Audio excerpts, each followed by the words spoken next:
everybody, we're back from minute 80 of Heartbreak Ridge. This is Marine Corps Movie Minute. I got a new car to sell you. Yeah. I'm Billy. Yeah, I'm Jack.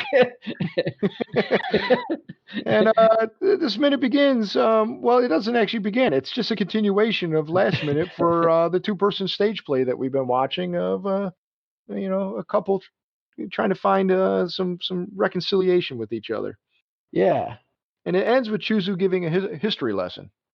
Yeah, man. This is another one of those surprise minutes, man. We kind of touched on, how kind of surprising the movie, when you get some good stuff. This is not much going on here, but there's a lot going on here. About the first 50 seconds of this, so most of this minute is more Aggie and Clint Eastwood, and she got cut off last time when she was asking where I didn't know where you were, what you were doing, and then that's where she kind of breaks down a little more, and she's like, and I had no way of knowing. Yeah. And that's really what her concern, I think, more than anything, was the not knowing. Yeah. It's the fear of the unknown, I would think. If there was a way to communicate to her, if Tom was capable of communicating to her, perhaps it could have softened the blow a little bit. Because then maybe she doesn't have to worry about like everything she sees on the news being like, yeah, it sucks, our boys are getting killed, or whatever. I have concern in general for the military and these people. But if she knew that, hey, look, he wasn't at Way City, so that's too bad that they're being attacked. I'm praying for them, but I'm concerned about what's going on in Quezon, there's something like that, because that's where my people are. In particular, like maybe, but just thinking every single thing could be him. She even says, I don't think I covered it last minute, but she said she would watch the TV hoping to catch a glimpse of him and then praying she didn't. Yeah. If she caught a glimpse of him, perhaps that glimpse could have been as somebody coming home in a body bag, somebody injured, or maybe it would give her like she doesn't want to know. Like it's like false you want to know, but false hope. Thank you. There you go. Like she breaks down a little bit, and so Clint Eastwood comes over to comfort her and says, sometimes, what do you say? Like basically, there's a lot of things that work harder on a woman than being shot at. Yeah. And I think we covered this mostly last minute about something like that. He didn't think about that. He's the one getting shot at. He never thought that the emotional side of things could be affecting her the same, if not more. Yeah, because the danger being shot at, the danger is it's temporary, right? But like going months and months and months without ever knowing anything, it's just that constant cloud. That's got to be, that's got to be a real pain in the ass. You have to find a way to cope with it, I guess. But and this is speaking for somebody who has never had to deal with that. It could drive you mad. It could make you angry. It can make you numb. Yep. Or all of it. I think you could be desensitized over time. Or from 1 minute you could be feeling one way, the next minute the other. So you kind of get where she's coming from. And I think he's finally understanding. Like he's not saying much, but he's saying the right things. Like, yeah, I didn't think about this. And she said the not knowing was the worst. She flat out says it, and then she freaking wallops him twice. Yeah, that first one, and it's funny because I was like, he even winces and is like, like, damn. I mean, watching the minute, I think Clint Eastwood said to Marsha Mason, "Hit me." Yeah, make it real. It's such a good hit that I don't even think they need to do Foley work to make it so strong. I mean, she wallops him, but good. And I feel like his reaction, Clint Eastwood's reaction, is legitimate. He's not Tom Highway in that moment. So I think he said, "Yeah, go ahead, go for it. Make it look good, make it real." Yeah, and it looks like too he gets a little emotional after that. We joked when she threw the beer at him and about the frying pan of like, oh, isn't domestic violence hilarious? Like, oh, like these two may have some anger issues. but this is so different. And of course, if it would be a totally different dynamic if like he lost his shit and did it to her. Yeah. There's be no saying sorry. But like we've said, like it is a little different because it's not, like I said, we joked about domestic violence, but that's not that. Yes, she's hitting him. Yeah. But it's just one of the things where it's like he's almost letting her get his frustration out. Am I saying any of this right? No, I see what you're saying. Like, no, like he's just kind of like the first one was a surprise, and the second one happens, and he's like, "Yep, okay, yeah." He's like, I probably had that coming." Yeah, like, I mean, because he owns it. It's hard to say. Like, if you ever gotten kind of like you pushed a guy too far, and you maybe got bopped, and you're like, "I respect you for bopping me. We're not going to fight anymore." You know what I mean? Like, yeah, it's happened. Yeah, it's just kind of like, or even if like I could beat you, but you stood up to me, so I show respect for you. Right. It's not the same thing, but she like he did the right thing. Obviously, a guy shouldn't be hitting a girl. Period. Let's just say that. Yeah. The fact that she hit him, I'm gonna have to edit all this shit out, dude. No, you're good. No, don't edit it out. No, it's good. It's a good. But also things too, man, were different, right? So we've been conditioned now in the 20th century where things are a little bit different. But this was in the 80s, man. So this is all what it is. And Tom Highway did it. I think in his mind he felt like he owed this to her. Yeah, it's like you said, like he deserved the hit, almost. Yeah. Yeah. Like I said, this is such a sensitive subject. That's why I'm like, oh man, are we talking ourselves right off the air? We let them try. Come and get us. but that's the thing. I mean, like I'm so like now I've got myself all twisted around, but basically it was an emotional response by her. It was a physical response to an emotional condition. Yeah, exactly. It's almost like when Kyle punches a wall, like you just have to get it out, and he was the first thing in her way. Yep. Like you said, like she breaks down, and it was like immediately like, oh my God, I can't believe I let myself get this worked up. And she's like, I'm sorry. Like, and they have a tense relationship. This is for sure. Yeah. But he immediately hugs her and tells her it's okay. Yeah, it's okay, baby. He gives her a little kiss too, Yeah.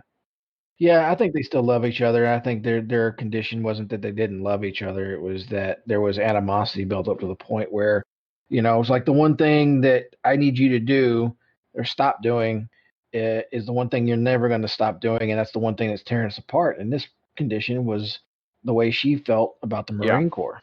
Yeah. Or his place in it. I mean, yeah, because I mean he is. We joke like there's Marines and then there's Marines, and he's it. Like, yeah. Because Chuzu seems like he probably has a stable relationship with his wife just based on. He seems like he's a little bit more put together. Yeah, Tom was much more of a handful. Yeah, and clearly they've got, like you said, what they've had built up resentment, hostility, tension, like you said, love, just everything, and it's almost cathartic what they're doing here. Yeah. Getting some shit worked out. And honestly, for him, if it took being a punching bag for a quick second to let her kind of all the years and years and years. Yeah, like you said, it's been built up, and she immediately hugs him like you said. I think it's funny that you said it. Like there's still love there. It's just she had to get this off her chest. Yeah. Well, before I talk myself any deeper into a hole, after they kind of they do have an understanding anyways. Of just I think this is probably more productive for their environment or their thing than those women's magazines. Oh yeah. But if Tom Highway did not read those women's magazines, he never would have sat there and listened to her and probably communicated in a meaningful way. Yeah. Yeah. We communicate. No, I thought we were married. they're mutually nurturing their needs right now, Yeah. I never noticed. Sorry, I noticed when she hits him, he's got an EGA on his polo shirt. Yeah. Yep. Yeah. His golf shirt. Yeah. Something that I just saw because we normally keep the movie streaming in the background.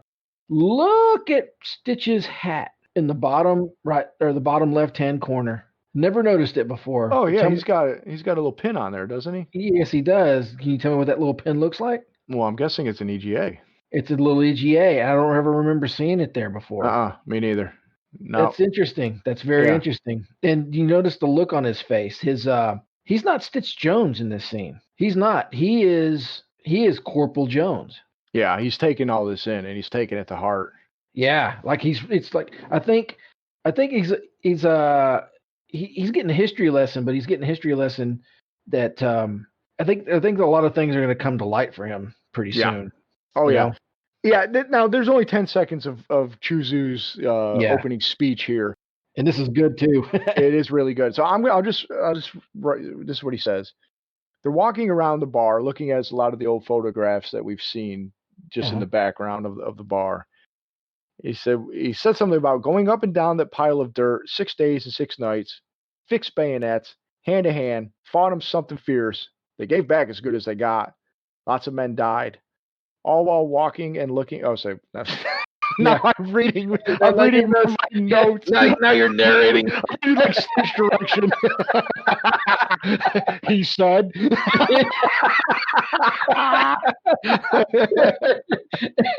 And the lights dim, the curtains close. And scene. Oh my God! So yeah, I'm no narrator, so that's for sure. Did you get your mark, you dick? But as I said, they're walking around looking at clearly Korean War era footage, photographs. Yeah, old black and whites. Yeah. Honestly, I say Korean War because they're talking about the Korean War. They easily could have just used World War II, Battle of the Bulge type. Yeah. Some of the pictures do look like they're fighting in snow with like cold weather gear, but they're old black and whites, and you're kind of going by. So yeah, that's what I thought too when I first saw is they were discussing like he could have been talking about Vietnam and just showing pictures or the old Korean War shots. But yeah, we'll learn that they're talking about the Korean War. Yeah, and we get more into it next minute, but we only get a quick 10 seconds of it, and I believe it's meant to be the Korean War. Yeah. The photos, regardless if they are actually legitimate photos from them or not. The only thing I want to mention real quick before we go, because I forgot to mention it last minute, while they're talking and when Tom Highway moves closer to Aggie and when they hug and all that, in the background they got all those uniform posters. Yeah, from our history. The same ones we had. Yeah, that's what I was saying. Like they're always in the general's building, or at least they were for us, or or any sort of headquarters building you kind of hallway going to the head at the G2. Yeah, exactly. But I specifically remember being taken into a room, and I don't know why. Like the whole platoon was there in boot camp, and there was like all those posters were just there. Yeah, I'm like, I don't know what room was there. I think we were there just to wait, and I don't know what we were doing or where it was, but I remember seeing all those, and I was like, oh, that's pretty fascinating. It is pretty cool, and you also realize too, it's like, oh yeah, you're only issued so many uniforms of all these different types. But when you see all those pictures, you're like, no, there's way more than that. Yeah, there's a special dress staff NCO officer uniform or a staff NCO uniform. There's a special dress officer uniform. The band has their own special little get up. Yeah, and like there's cold weather, and this is I love the dress blues, but boy howdy, the officer dress blues, and I can't remember if we see any in this movie or not. Because yes, okay, so maybe we'll talk about it then, but. The officer dress blues always remind me of like a freaking waiter or like Captain Stubing or something like that. Like, like the dress blues are so awesome. Why do you make them look like they're a waiter or like? It's not my favorite look.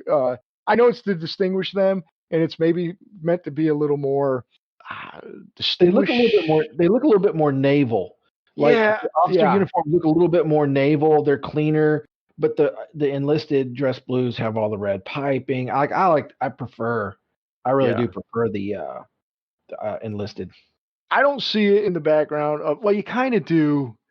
It's one of the white ones that you see in the background of the dress white pants. Yeah, and although I'm talking about, I'm thinking of the dress blues, but it's like they have a cummerbund, and then like the jacket's really short up front.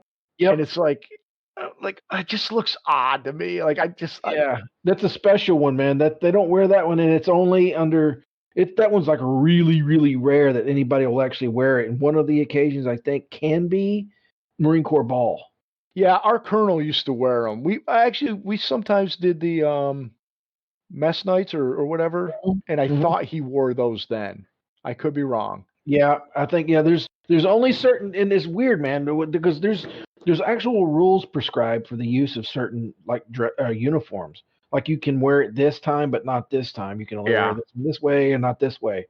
There's an enlisted version of almost every uniform they've got.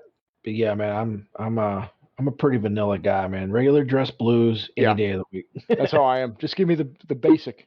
Yeah. And the basics. Why mess with classic basically? But you know what? Perhaps we'll talk about this more because I do know there is a dress blues scene later in the movie. Yeah, the Marine Corps movie minute, fashion minute. Yeah. We're gonna do fashion police, but on for the minute where there's actually dress blues. All right. Well, do you got anything you want to cover then before we go? I'll give you No. I think we pretty much got it all banged out, man.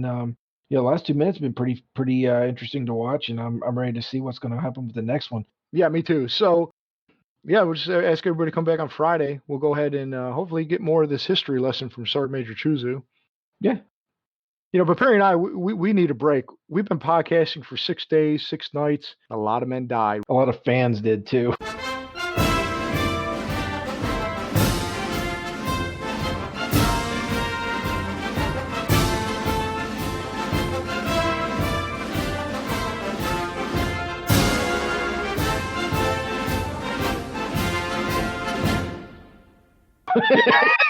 With this joke, anyways. Well, we go on a high note. Say what?